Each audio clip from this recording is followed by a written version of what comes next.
Infrastructure, health, and education are my inspiration and my guiding lights. Ladies and gentlemen, my challenges as the first woman Chief Minister and the first woman Chief Executive of Punjab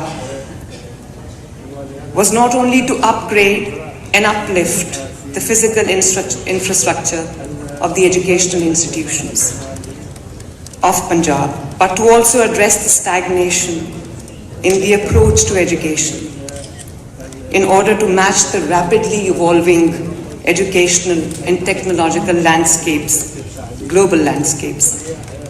Worthy friends of education, I'm very happy to share that Punjab has launched one of the most ambitious school education reform program in our history. My objective is not just literacy, but fostering a learning environment that liberates, not just brick and mortar, but inclusion. This gathering, under your gracious patronage, my dear First Lady, Amina Unwan, is not only a celebration of women's leadership, it is a collective act of moral imperative. It asks, what can we do together that we cannot do alone? How can the stories of our people find echoes and answers in one another's land? In Pakistan's largest province, Punjab, where I serve as the first woman Chief Minister, these questions are not rhetorical. They are the very foundation of our reforms, of our educational reforms. My government's foremost commitment is to women and children, to education and opportunity, and to dignity and justice. And it is in these arenas that I seek to construct a unique model of governance that is both ethical and effective. In every society, ladies and gentlemen, where injustice festers, it begins by denying children the right to grow into their fullest selves. Education is not merely a sector, it is the architecture of hope. And so we began where hope is born, in the school. Let me share a few highlights of the initiatives my government has launched, which are not only very close to my heart, but under my direct vigil and supervision. Upgradation of over 4,000 primary schools into elementary schools is underway, ensuring that girls and boys, especially those who belong to the rural areas, do not have to drop out after class 5 due to lack of nearby middle schools. This upgradation is not a token gesture. It is a systemic intervention against generational dropouts.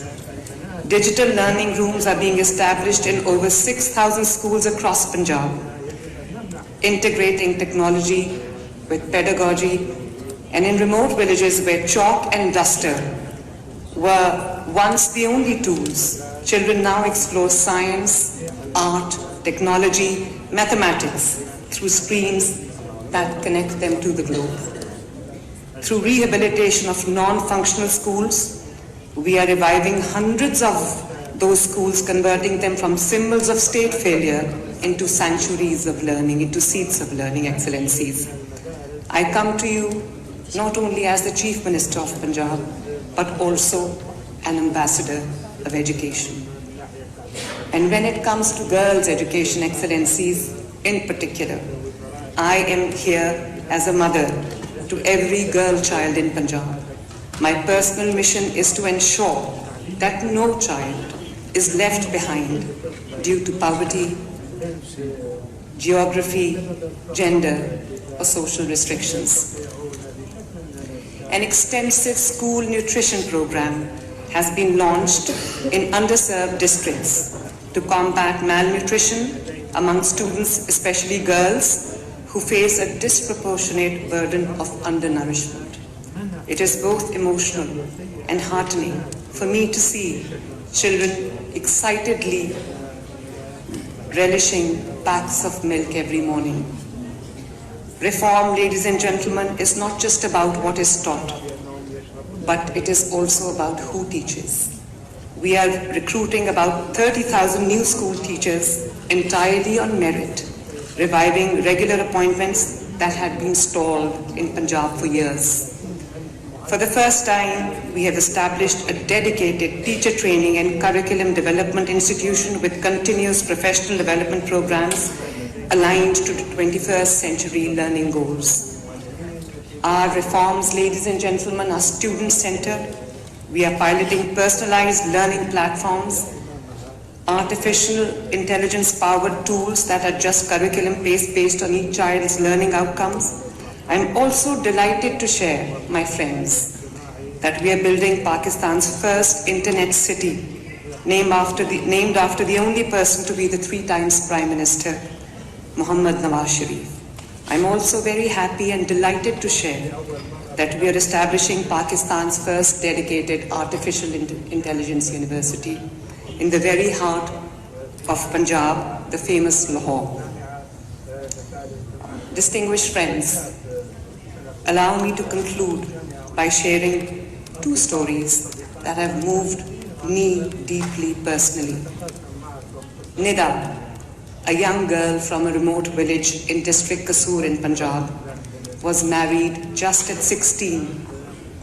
Her husband, also a student, could barely afford his own education fee, let alone hers. Yet, Nida dared to dream. She was the first in her family to attend university. When she faced the prospect of dropping out due to unpaid fee, she sent me a handwritten letter. That letter moved me deeply.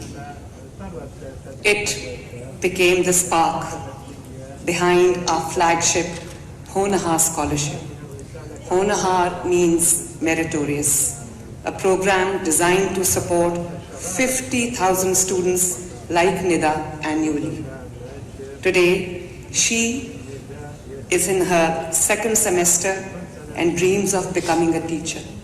I am proud to say, and I am proud to share, ladies and gentlemen, that 50% of the scholarship goes to the girls who are deserving and meritorious both. Girls I see as future leaders in education, science, and beyond. And there's another very inspirational story, ladies and gentlemen, again very close to my heart. Ikram, a young boy from south of Punjab. His father sold their only buffalo, his family's sole source of income, to send his son to university. But they didn't realize tuition had to be paid every semester. When Ikram applied for the Honahar Scholarship, not only did we fund his continuing education, but we also reimbursed the semester fee his father had paid from the sacrifice of their only livelihood. Today, Ikram is thriving, and so is his family. Of the students who have received the scholarships, above 2,000 have lost their fathers, 91 have lost both parents. Behind each number is not just a statistic, but a child who has endured the unimaginable and still chooses to rise. They walk into classrooms carrying grief, but also carrying dreams. They remind us that in a fragmented world, marked by loss, education holds the transformative power to heal, uplift, renew, and build a brighter future. As we all know, ladies and gentlemen, education is the biggest social equalizer. My dear friends, while I speak from a provincial vantage, our challenges and triumphs are not contained by borders. The Palestinian mother searching for her child beneath the rubble, the Afghan girl barred from classrooms, the Kashmiri children trying to break shackles of discrimination, the Sudanese refugee walking miles for food. These are not just someone else's crisis. They are the crisis of conscience for the entire humanity.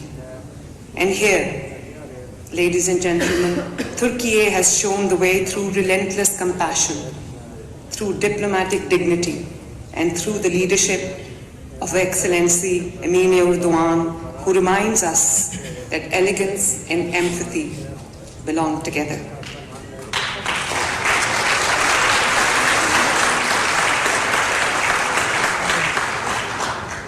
Punjab, under my leadership, reaffirms its moral alliance with all women and children under siege. In forums of power and on the streets of protest, we will be a voice for the voiceless, inshallah. Let us not mistake soft words for soft resolve. Women in the leadership roles today carry not just the burden of performance, but the weight of history. We are not here to merely replicate power. We are here to rewrite its purpose. And I call upon this forum,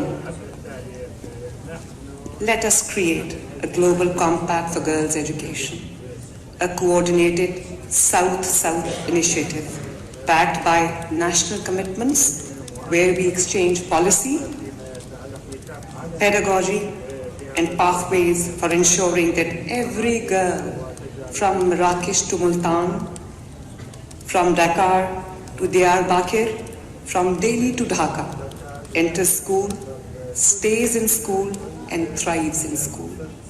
Let us institutionalize peer mentorship among women leaders so that the wisdom of one office can guide another and sisterhood becomes our infrastructure.